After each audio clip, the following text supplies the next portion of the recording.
I consider myself like a marketer with a camera. So I'm all about getting results for people. Yep. I barely know how to use white balance, bro. You have to get high on your own supply. You have to make the content yourself. Yeah. You have to build that personal brand. You have to lead by example. I believe if you believe in your product, that's the best way to sell. Even if you don't have sales experience, if you believe in it enough, I think you'll be good. I made a video, like a video resume, and it kind of went viral on Twitter. Yeah, Wow. and employees from Coinbase saw it. So I got an interview based on that, not based on my actual application. Once I started saying like the work-life balance, work from anywhere, laptop life, and I was like, I feel like I could teach this. It's gonna get a lot more competitive to build a personal brand pretty soon.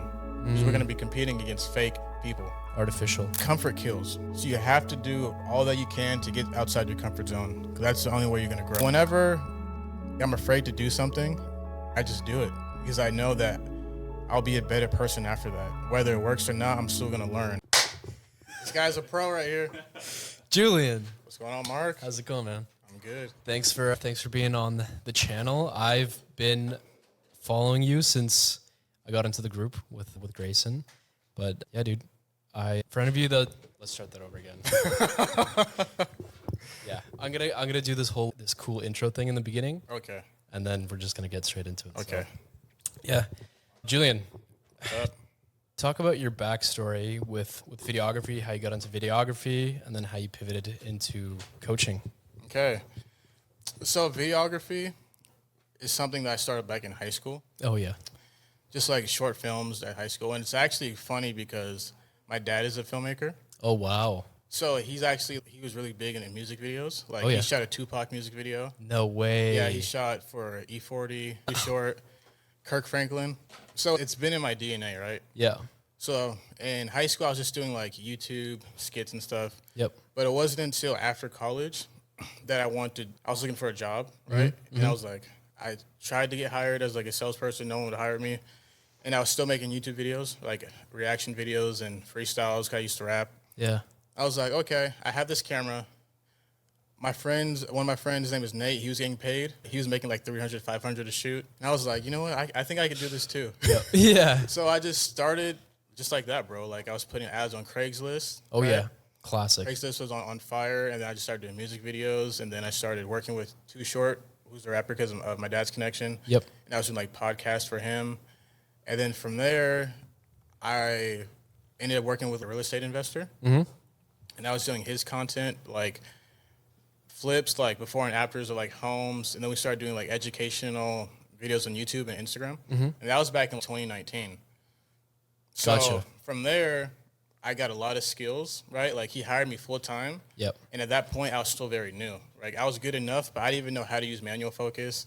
I was Okay. shooting autofocus, shit was like out of sync, right? But he didn't know the difference, right? Yeah, absolutely. I was like learning on his dime at that point. You know? Yes. Yeah. Yeah. That's valuable to have. Exactly. So then from there, I just did that, and then I quit to start my own thing. And I actually was planning to have a podcast show, right? I was meeting up with people, shooting in person, but then COVID happened. Right. And then I couldn't do that anymore. And Yeah. I tried doing like the Zoom. The Zoom. And It's not the same. It didn't feel right, bro. So like I went back home to my hometown, Sacramento, and it was COVID. So it was like only essential businesses were working. Yep. And I had real estate content already. Yeah. So that's how I got into like full-time real estate videographer. Gotcha. Yeah. So my next question was going to be what attracted you to videography, but essentially it's like it was in the family, Yeah. and then you were just born into it. Yeah, because my mom, she's in communications, right? She's like in PR, and my dad is more creative. So I'm pretty much like split between both of them. I'm really good at marketing. Yep. I think I got that from her, and Yeah. I'm very creative because of him. Yeah. So I just go with my gut for a lot of stuff. Yeah. Like I'm not even like the technical person. Like some people will ask me about color profiles, Yeah. or the type of LUTs I use or the type of lens. Honestly, I don't know a lot of that stuff. Yeah. I just have my settings that I have. Yeah. I stick with them, and I'm good at storytelling and making things cinematic. Yeah. Which is the most important part. Most people go into the technicals. Oh, what specs does this camera have? What specs does that camera have? But then at the end of the day, it doesn't matter when you're shooting. It's like Exactly. the story that people watch on the other end. Yeah, and as long as you can, because I consider myself like a marketer with a camera, right? Yeah. So I'm all about getting results for people. Yep. I barely know how to use white balance, bro. I just, but the shit still comes out good, and I just try to fix it in post. You know? Just fix it in post. Yeah. So when you were starting out, what were like the biggest obstacles that you had to overcome to really level up in like the videography game, business, and the filmmaking side of it? First, just getting good. So you need to like have projects to actually work on to get good. Absolutely. So I think that also working on like crappy laptops too, like laptops getting hot, trying to figure out, okay, this, like I tried shooting something with a green screen and it took like days to export, right?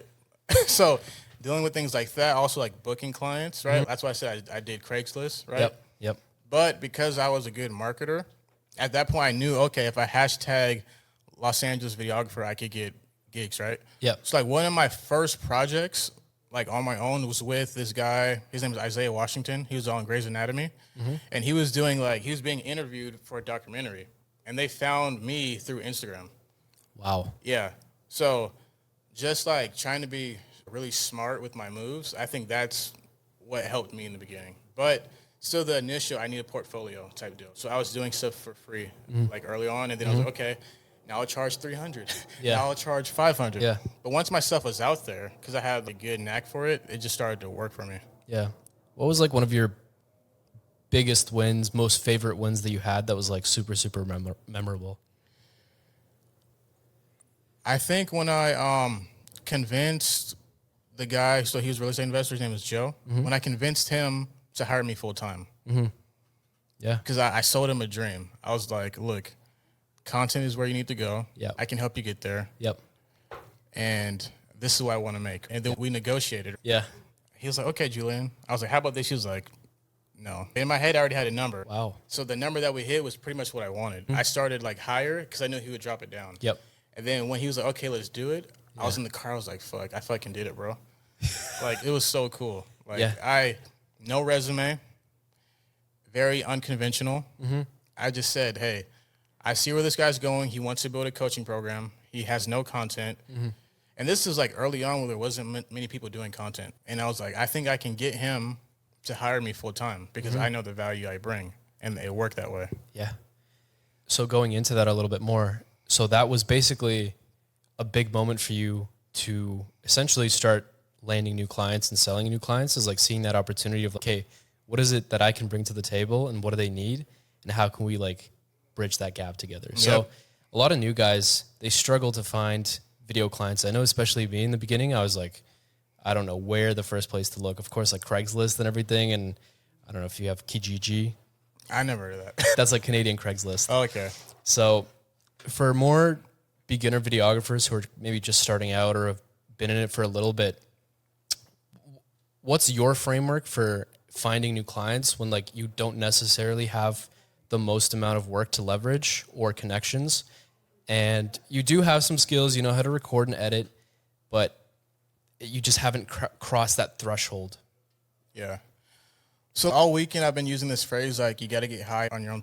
You have to get high on your own supply. So like, you have to make the content yourself. Yeah. You have to build that personal brand. You have to do the things that you want to do for other people. You have to lead by example. So that way, okay, if you don't have clients, right, pick up a camera, flip it around, you make a video. Yes. And that will show them that you're capable. And then just start there. Yeah. Did you do that in the start?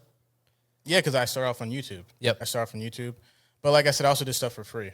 Yeah. So free YouTube. But if I were to start today, I would be like legit just making content, personal branding. Because if you look at like the TikTok crew now, like the Instagrammers or YouTubers, they all make content. Yeah. And then people want to work with them because of that. Absolutely. So if you can do that for yourself, then they feel like you could also do that for them. Absolutely. And with videographers especially, right now, we are so valuable. Like, we have a superpower that people want to pay a lot of money for.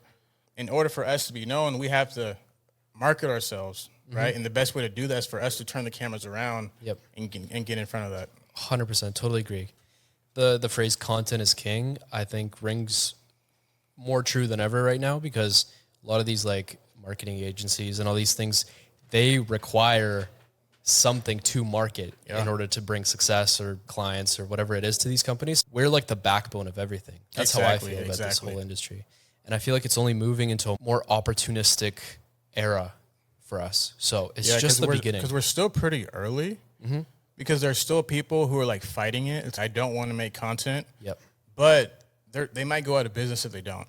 Absolutely. Because we're all like, I'm on TikTok looking at restaurants and it makes me want to go there. Like I heard like Gen Z, they are looking at TikTok as the next Google. They're not Googling stuff. They're searching on TikTok. Wow. And if you go on TikTok, there's no images really. It's all video. So if you don't want to become obsolete, you have to create content. And with time, they'll all know that.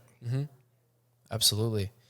So when you did finally start getting that confidence in your ability of making good videos and landing those free deals so you had that portfolio, how did you transition that into getting paid for the work that you do? And how did you start pricing yourself? Did you look at what other people were doing, or did you just choose an arbitrary number in your head that you wanted to get paid? What was your first experience with pricing your video work? I'll say for the longest time, I was like the 300, 500 range, and I kept increasing, right?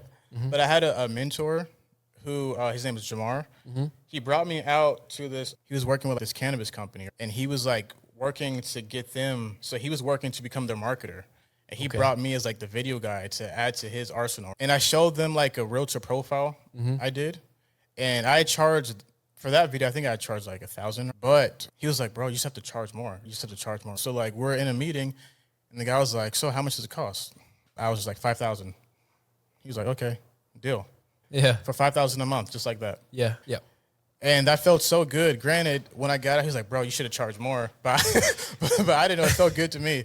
But that's when I was like, okay, if you're good enough, you can legit just say a number and they can just say no, right? It's up to them. They can just say no, but they don't know like your history. They don't know what kind of clients you work with, right? The one thing I fucked up on that is I didn't get it in writing, right? Okay. So it only lasted 2 months, right? Yeah. And I was also sending invoices every time, so he would take forever to pay them. So those are 2 mistakes. Right now, I would have him like on monthly recurring Stripe coming out of his account every month, and then I'll make sure it's in writing. But you live and you learn. Now everything I do is contracted. Yeah, absolutely. So for the 5,000, most videographers I know personally would say, I am too scared to throw out a number that big because what if they say no? And what do you say to that? Bro, you just got to say it. Because if they say no, you just go down a little bit. Like, they're not going to say no at all. It's okay. This is too much. What can you do it for? Okay, well, how about 3,000? Deal. That's still a win. You want to start higher so that you can come down. If you start low, you can't really fight to go higher. Yeah. So you guys want to start a little higher. Yeah, of course. Start a little higher. You never know. That's the thing, is when you price yourself a little too low, what I found personally after so many years, like pitching clients and things, sometimes pricing yourself low on your work will actually make them want to work with you less. Yeah. It turns them off because they're like, why is it so cheap? Exactly. So that even if your work is super high quality, but the pricing isn't there, it's too low, you'll just end up losing work. So it has to be a balance. But then again, like how do people realize, okay, this type of video with my certain types of skills is like 5,000 or 10,000? Bro, honestly, it's all made up. Like, we just come up with these made up numbers. Yeah. Even with the coaching now, I'll say prices, and I'm like, ooh, I don't know if I feel comfortable saying it. Yeah. But I just say it. But then I just sit there and I shut up and wait for them to respond. That's how you grow through being uncomfortable. So, like, you have to do it if your goal is growth. Yep. If you're just going to not trust yourself, not trust your gut, not trust your talent, then you're not going to get anywhere. So you have to take those leaps and just hope that it works out. Yeah. And since videography is so... it's in every industry, real estate, it's in finance, it's in celebrity things, food, tourism, hotel, travel, all these different things. Not every client is going to be able to afford, say, something for $5,000. So how do you recognize opportunities with certain clients, and how do you recognize industries that will be able to pay you more? So I took a course, and the guy was like, the best model is retainer, right? And the best way to get a retainer is to take your price and reduce it by 40%, right? Because it's about the longevity of the client, right? So if you can stack a bunch of 1,500s, 2,000s, a lot of people can pay that, right? And for me, that's the best way to do it. Instead of going for like the home run, like I want a $10,000 project, or I have a friend, he is a creative agency. They work with Taco Bell, all these people. They get like 100K budgets, right? But then they go for months without anything, right? Yeah. I would rather have 10 people paying me $2,000, you know, Yeah. or 20 people paying me like $4,000, right? Because I know if I lose one, I have these other clients. Yep. And it's not, if you charge too much, people are going to want a quicker ROI. So I just try to balance it. And then I say, okay, this is what you get for this amount. And they're like, cool. And if it's consistent, they're going to see ROI over time. Yeah, that's the biggest thing is you got to convince them that the ROI is over time, because a lot of people want results like right away. They think they'll post this crazy edited video, but then it's not even up to you anymore at that point. It's like up to the algorithm, up to the social media. So. And it's up to the talent too. Yeah. I tell them like, bro, like you haven't been on camera before. You have to get good at this. You have to get confident. We also have to figure out your style. Some people like teleprompters. Yep. Some people don't. Some people are more have like the gift of gab.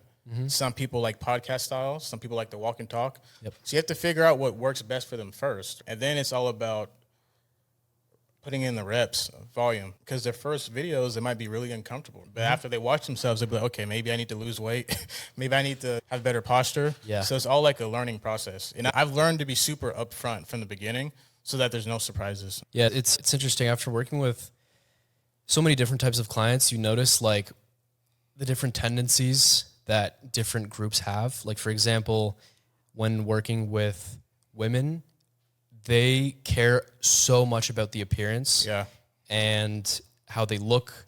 So there's a whole different set of skills that you need to implement with working with women as your clients. But then working with men, it's very different. It's about A lot easier, it's completely different. Yeah. I've had, because I work with a lot of real estate clients, right? And majority are women. I dealt with that a lot. I had a client who literally, I had to send the video to her, all the videos before, so she could edit them on CapCut and put a filter. And she asked me to do it. I was like, no, I don't do that. Like it's gonna mess with my workflow. Yeah. But they're not happy with themselves because they're so used to being on social media and using these filters, right? It's like, oh, my hair is a little weird, or I made this weird. Can you fix that? And I don't like it. So you're right. It's definitely difficult with women if you're not like a pro with like the beauty stuff and the makeup and lighting women. Yep. Men is definitely a lot easier. Yep. So with the whole talk about money and then also like skills, many videographers, they start off by getting really good at the skill side of things, getting really good at filming, gimbal work. They know all about the equipment, the editing, but they really lack the business skills, like really lack it. They almost avoid it because they just focus on the creative. They think if my videos are good enough, then I'll just get paid like $10,000. So for those who are maybe in that state of mind, what do they need to start doing? What are the first steps that they need to take to really up their game in business for like videography and all that stuff? I'd say you got to get sales training. Try a sales job. Like my first job out of high school was selling Cutco knives. Yeah. Right. That was difficult because I was very introverted. I was very like, not insecure, but very like quiet. Right. And that helped me get out of my shell. And then after that, I went door to door selling alarms. That was the hardest job I ever did in my life. Yep. And I sucked at it, right? Yep. But it got me to deal with being uncomfortable, right? It's like you're walking, knocking someone's door, there's like a sign that says beware of the owner or beware of the dog. And you're knocking, like, what are you doing on my property, bro? It's like, I got to step all the way back, like wave, try to be nice. Yeah. So just stuff like that. Like you have to Get comfortable, learn some sales. Yep. And then also you have to believe in your product too. I believe if you believe in your product, that's the best way to sell. You know, like even if you don't have sales experience, if you believe in it enough, I think you'll be good. It's also just putting the reps in. Yeah. It takes time. Yeah. Not everything just comes like instantly. Yeah. For some people have a knack, but most people don't. So when did you hit your stride with the agency work? I'd say, this is 2023? 2022, really. Yeah. Actually, no, 2021. 2021 is when I got the cannabis gig. I also got a contract for $15K with a construction company. Yep.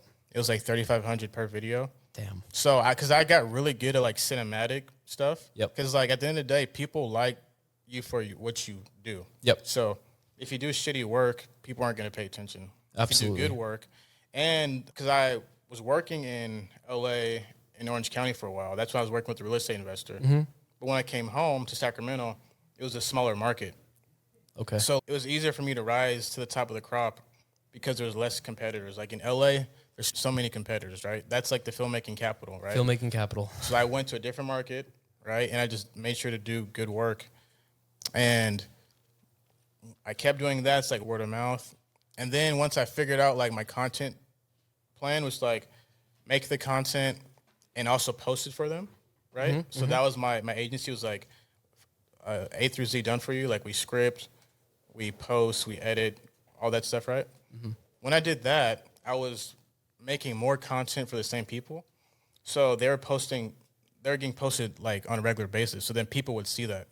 So if there's one realtor and you see her posting 3 times a week, you're going to take notice because she's your competitor. Who's doing that for you, right? Yeah. So then they will start to reach out to us. And that's when stuff really started to connect. Gotcha.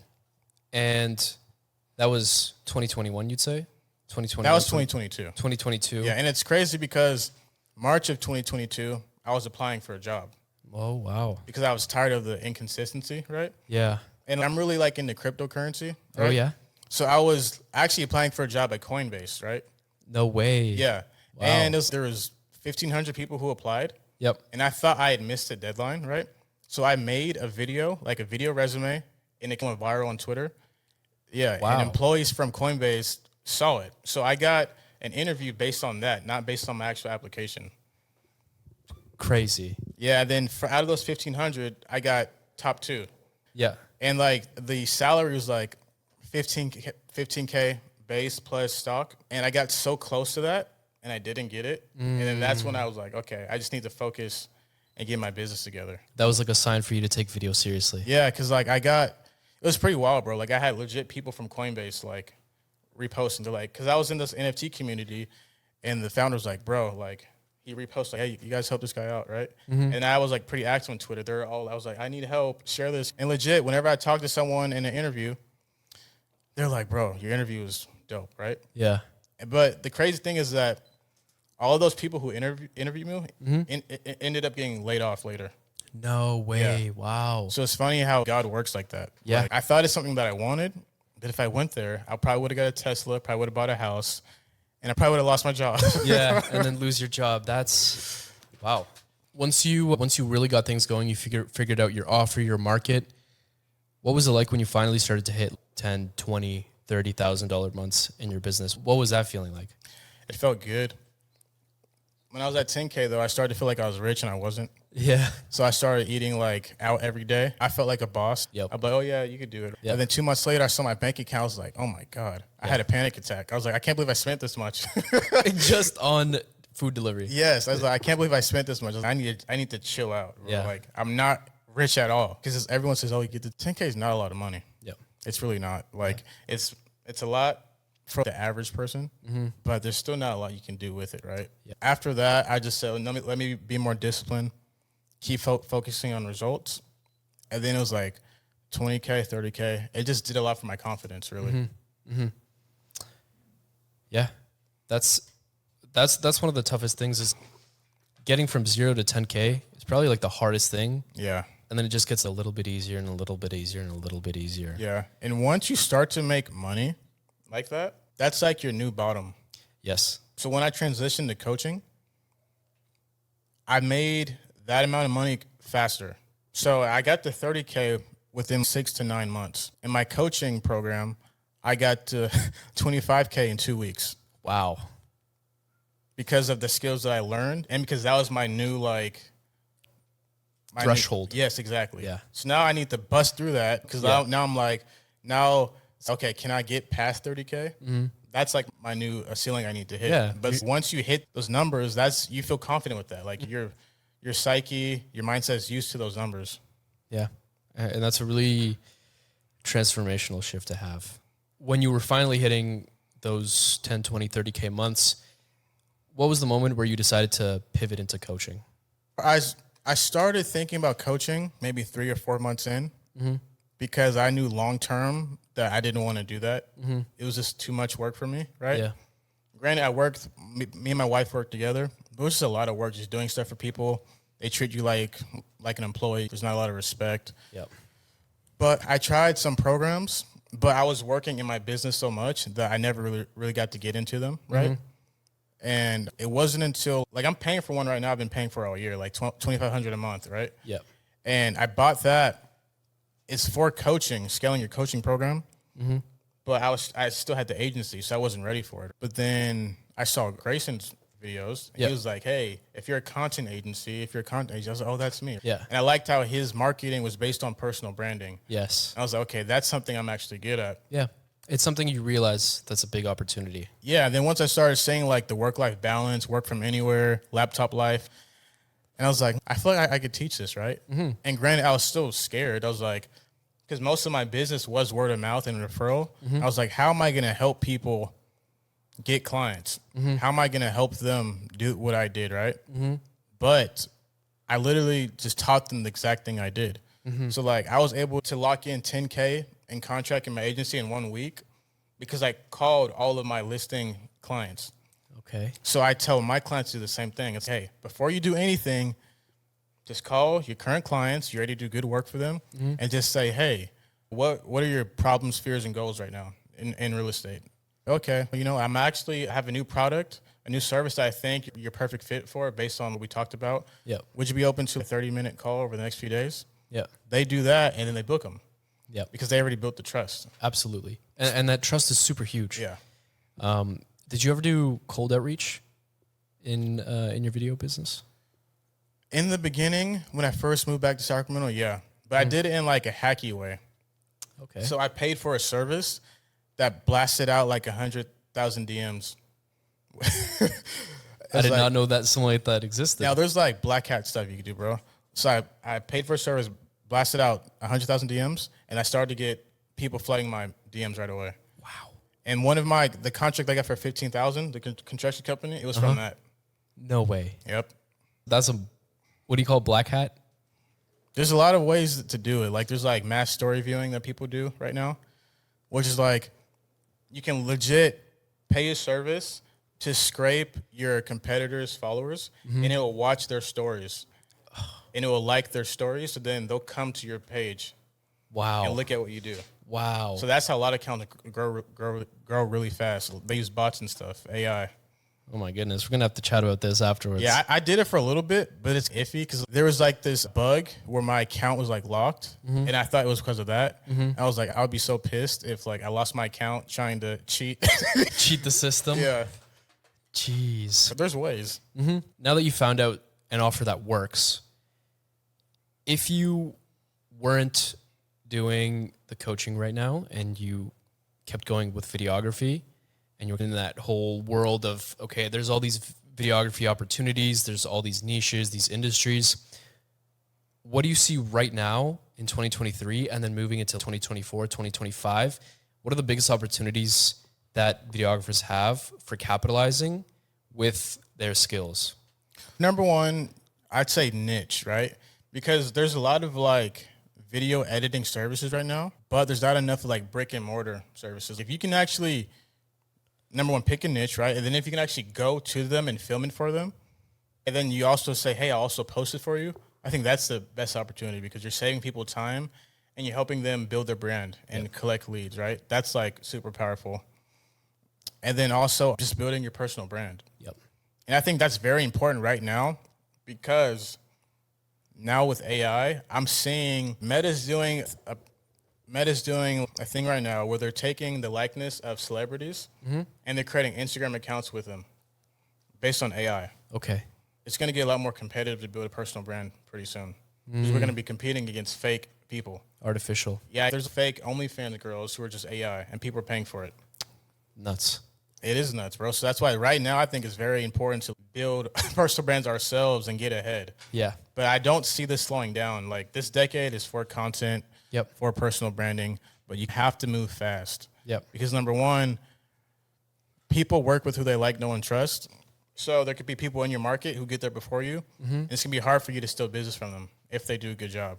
So you want to start sooner than later. Yeah. Very sound piece of advice.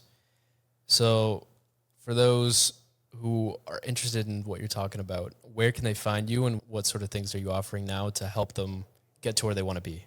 Nice. So follow me on Instagram at Manifest Wallace. And what I do now is I help real estate videographers scale from 10 to 30K a month. Pretty dry. I keep it that way so my messaging is on point.